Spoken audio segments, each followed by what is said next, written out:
Donc c'est un projet commun entre les directions financières et informatiques. Donc il y a nécessité d'abord de nombreux tests dans les applications et dans les flux entre la gamme et le dossier patient informatisé sillage, avant même qu'on commence la mise en œuvre.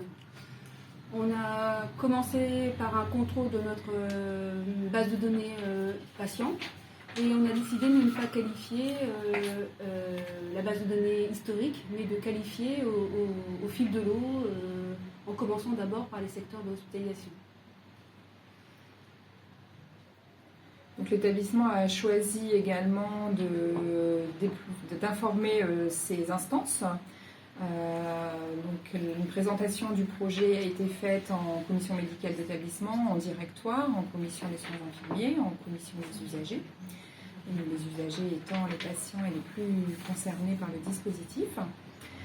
Compte tenu de la taille de l'établissement et du nombre d'admissionnistes, le CHU de Lille a choisi également de mettre en œuvre un plan de formation de l'ensemble de ses agents.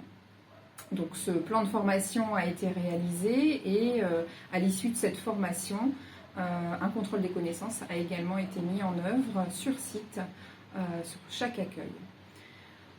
Pour permettre de confirmer l'utilisation du dispositif, des indicateurs de qualification ont également été mis en œuvre pour suivre le taux de qualification.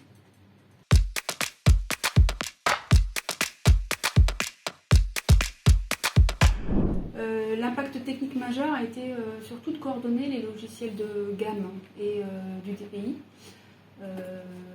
pour que du coup les versions soient mises en œuvre simultanément, afin que donc, les actions du bureau des entrées se voient directement dans le DPI et qu'on puisse se servir de l'INS pour l'envoi des documents du patient au DMP.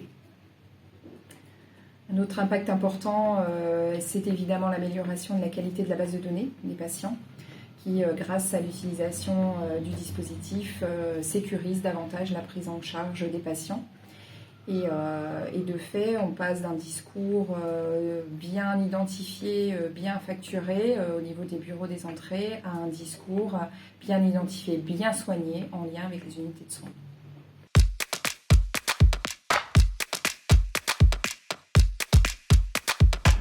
Le principal facteur de succès de la mise en œuvre de l'INS, c'est évidemment la coopération entre les différentes directions. La direction des ressources numériques, la direction des affaires financières, la direction de la performance des organisations et la direction des soins.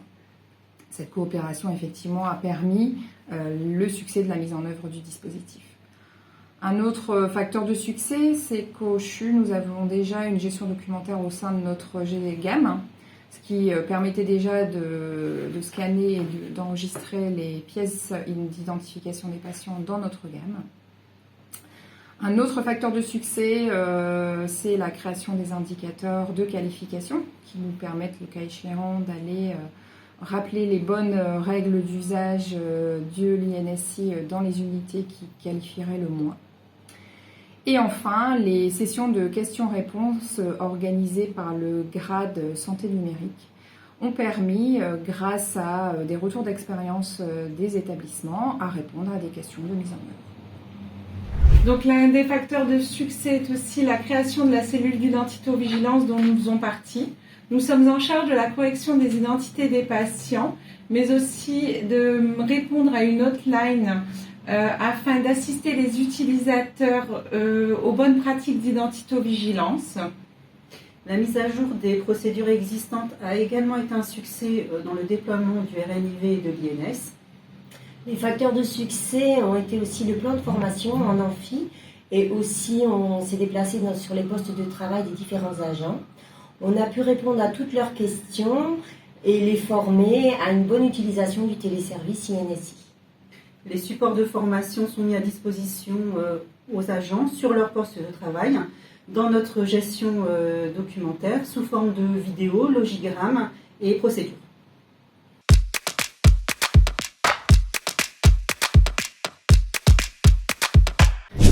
Les procédures et le plan de formation ont consisté à former les agents sur la nécessité de valider l'identité dans un premier temps sur la base d'une pièce officielle d'identité à haut niveau de confiance telle que le préconise le RNIV.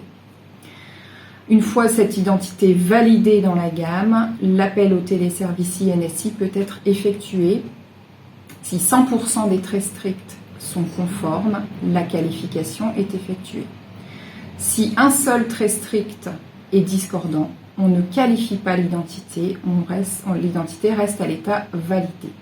Pour bien différencier le patient de l'assuré, nous avons demandé à notre éditeur de gamme de ne pas faire appel au téléservice INSI à partir de la carte vitale, mais uniquement à partir des traits stricts.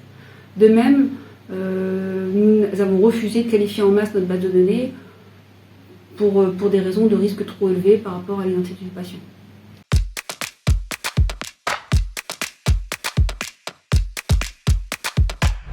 Alors l'organisation mise en place à ce jour pour qualifier les identités sont toutes les personnes en charge de l'admission d'un patient en présence de celui-ci avec une pièce d'identité à haut niveau de confiance. Un appel au téléservice est effectué. Si la pièce d'identité correspond à l'appel au téléservice, la qualification est effectuée. Nous n'effectuons pas de qualification en masse et pas de qualification historique de la base de données.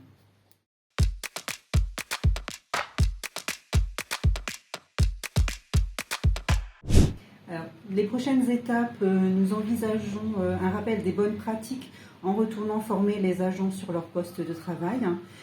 Des groupes de travail vont également être mis en place, notamment pour la gestion de l'identité des personnes s'identifiant transgenres.